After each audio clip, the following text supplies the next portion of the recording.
Welcome to the January update of the season outlook. Some key points to note for the season outlook. Bushfire conditions have recently started to increase across Victoria after significant mid-December rains in many areas. The Bureau of Meteorology's 3-month outlook is for generally below average rainfall and above average temperatures. This is likely to result in significant drying with above average evaporation rates. Victoria is likely to experience an above average bushfire season, especially in East Gippsland. So starting by looking at the national context, these plots show conditions in December compared to the long-term average. The top plot shows daily maximum temperatures that were highest on record across large parts of northern and western Australia.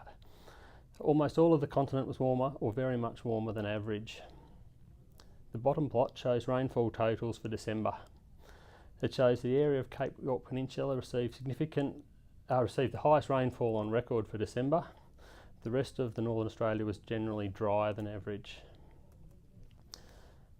Now looking closely at Victoria, we can see December daily maximum temperatures were highest on record for parts of East Gippsland. And overnight, December minimum temperatures were the highest on record for much of the state. Looking at rainfall, the top figure shows December was generally wetter than average in Victoria. The middle figure shows the totals for the 3 months of October to December, wetter than average for parts of the Mallee and drier than average for most of the south of the state. The bottom figure shows annual rainfall for 2018.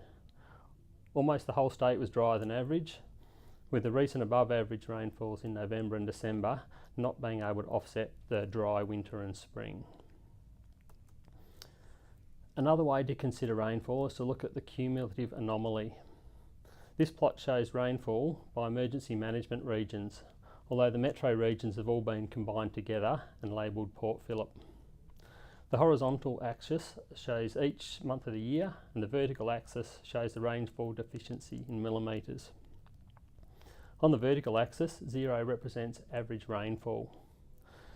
Where regional rainfalls the regional rainfalls are represented by the coloured lines on the chart. Where the coloured lines are horizontal, rainfall was average. Where the lines slope downward, below average rainfall was recorded, and where they slope upward, above average rainfall was recorded. You can see that the Hume region finished the year with about 250mm less rain than average. And the modelled soil moisture is a useful indicator when considering flammability of vegetation. This top figure shows the modelled root zone soil moisture, which is the percentage of the top 1 metre of the soil profile as compared to average for this time of year. It seems to be a useful indicator of relative forest fuel flammability at a landscape scale. The red-brown colours indicate areas that are drier than average, and the blue colours indicate wetter than average. During December, root zone soil moisture showed continued drying in the east of Gippsland. It also showed wetting in the northeast and northwest of the state. And note the recent Rosedale fire in Gippsland started and spread through areas of below or very much below average soil moisture. January and February, typically the fastest drying rates that we'll see for the year due to increased solar radiation, hotter temperatures and less rain.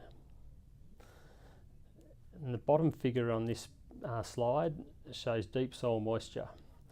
This is a percentage of saturation of the soil profile from 1 metre deep to 6 metres deep, and it probably indicates the underlying dryness that affects deep-rooted vegetation.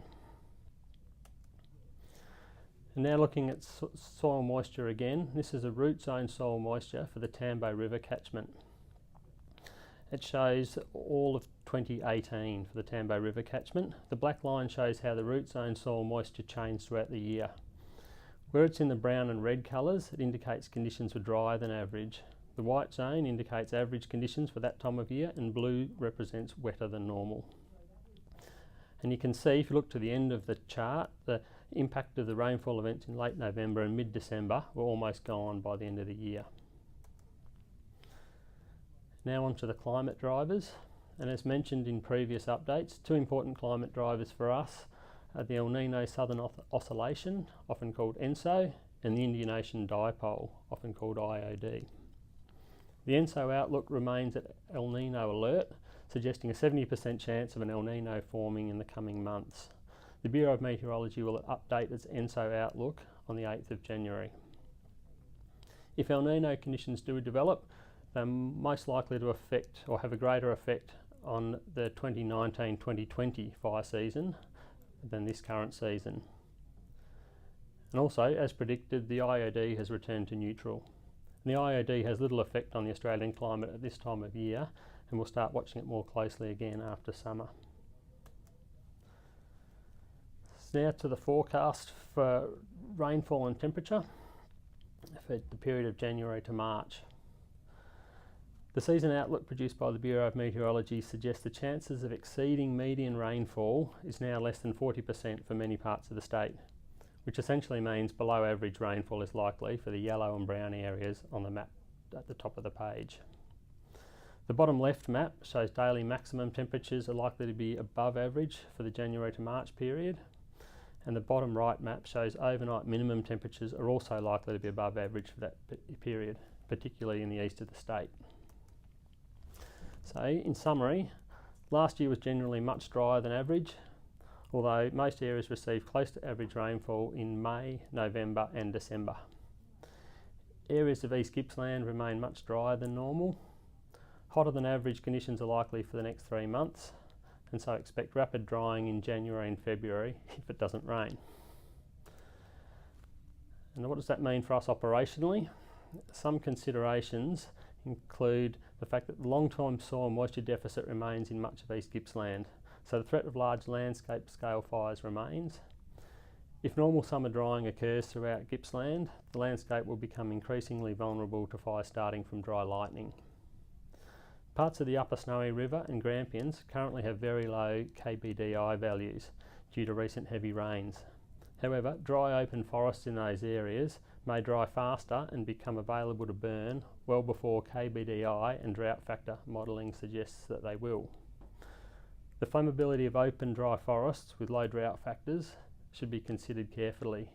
The low drought factor values may mean the fire danger index underrepresents bushfire potential in those areas. Grassland fire behaviour is generally not affected greatly by summer rainfall. While some areas currently have some green pick emerging, that new growth is generally not enough to moderate fire behaviour, particularly on bad days.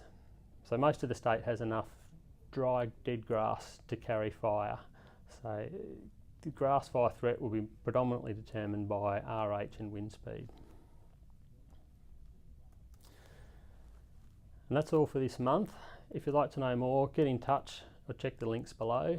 And also, please let us know what we can do to make these updates more useful for you. Thank you.